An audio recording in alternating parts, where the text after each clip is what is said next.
नमस्कार दोस्तों, कैसे हैं आप। विश्वास है कि आप सारे लोग स्वस्थ एवं प्रसन्न होंगे।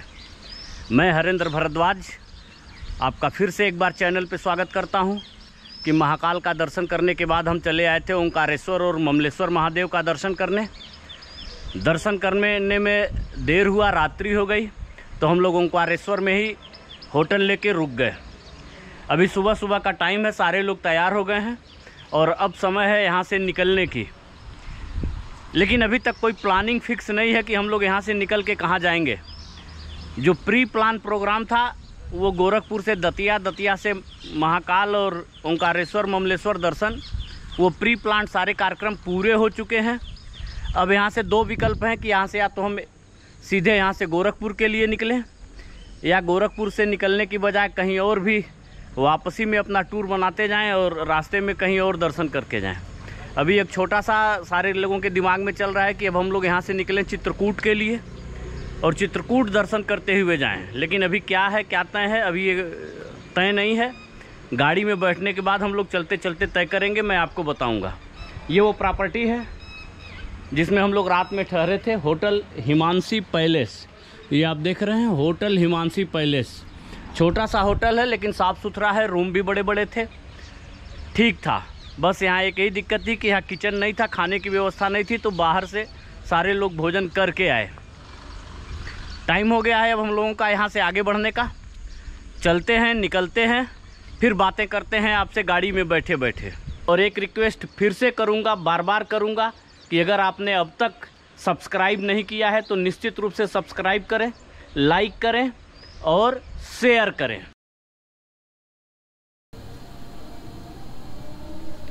दोस्तों, हम लोग ओंकारेश्वर के होटल से निकलकर आ गए हैं मध्य प्रदेश के हाईवे पे। बहुत ही खूबसूरत हाईवे है। सड़क के दोनों तरफ हरियाली बिखरी पड़ी है, जैसा कि आप देख रहे हैं। मौसम भी बड़ा सुहाना हो गया है। हल्की हल्की बूंदाबांदी के बीच अपनी गाड़ी में सफ़र करने का आनंद ही कुछ और है। और ऐसा हो कि जब साथ में अपने कुछ नज़दीकी यार दोस्त हों तो सफ़र का मज़ा दोगुना हो जाता है। मित्रों, यात्रा बहुत अच्छी हो रही है।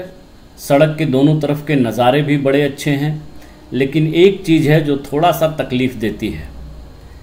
मध्य प्रदेश के ये हाईवे ऐसा लग रहा है कहीं कहीं कि जैसे हाईवे न हो के गौशाला हो। सड़क पे गायों का झुंड बैठा मिल रहा है, जिसके कारण ड्राइविंग में बहुत दिक्कत हो रही है। अभी ओंकारेश्वर से यहाँ तक आने में हमने देखा कि कई जगह गायें भी मरी पड़ी थी दुर्घटनाग्रस्त होके। ये स्थिति बड़ी दिल को दहलाने वाली है, क्योंकि पशु मरे हैं तो निश्चित रूप से वाहन भी क्षतिग्रस्त हुए होंगे और मानव जीवन की भी हानि हुई होगी। मैं मध्य प्रदेश सरकार से और लोकल अथॉरिटीज से रिक्वेस्ट करूंगा कि कृपया इस ओर ध्यान दें। दोस्तों, हम लोग इस समय हैं मध्य प्रदेश के सागर जिले में। अभी कुछ लोगों ने बताया कि आगे बाणसागर डैम बना है नर्मदा नदी पे और संभवतः हम वहां तक आ गए हैं। लोगों के अनुसार बहुत ही खूबसूरत डैम है, बहुत ही खूबसूरत नज़ारे हैं इसके। तो लीजिए, हम इस डैम तक पहुंच चुके हैं। मेरे साथ साथ आप भी देखें इस खूबसूरती को और आनंद लें। मित्रों, ओंकारेश्वर से हम भोपाल के लिए निकले हैं, लेकिन रास्ते में एक खूबसूरत डैम देख के अपने आप को रोक लिए। बहुत ही खूबसूरत दृश्य है, आप भी देखें।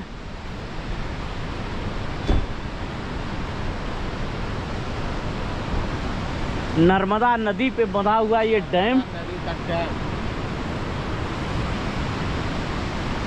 ये आप देखें।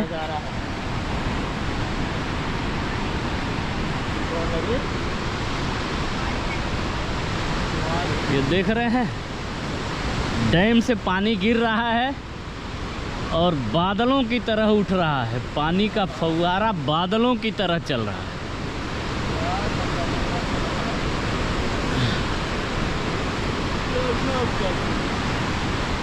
क्या मज़ेदार सीन है देखने। बाएं तरफ मेरे जंगल,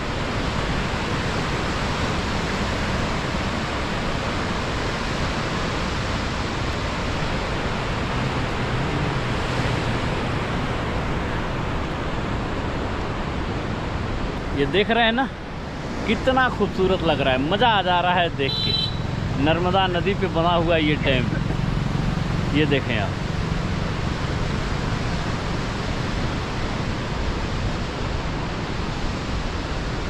पानी गिर रहा है और बादल की तरह उठ रहा है। ये कौन सी जगह है?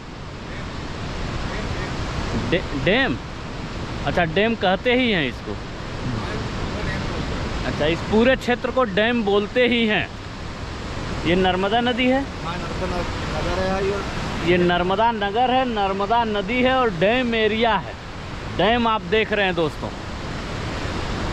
अभी अभी नर्मदा डैम पड़ा था। डैम पर से हम लोगों ने बहुत आनंद लिया, बहुत फोटोग्राफी वगैरह किए, कूदे गाए नाचे, सब कुछ किए, ग्रुप फोटोग्राफी की, इंडिविजुअल फोटोग्राफी की।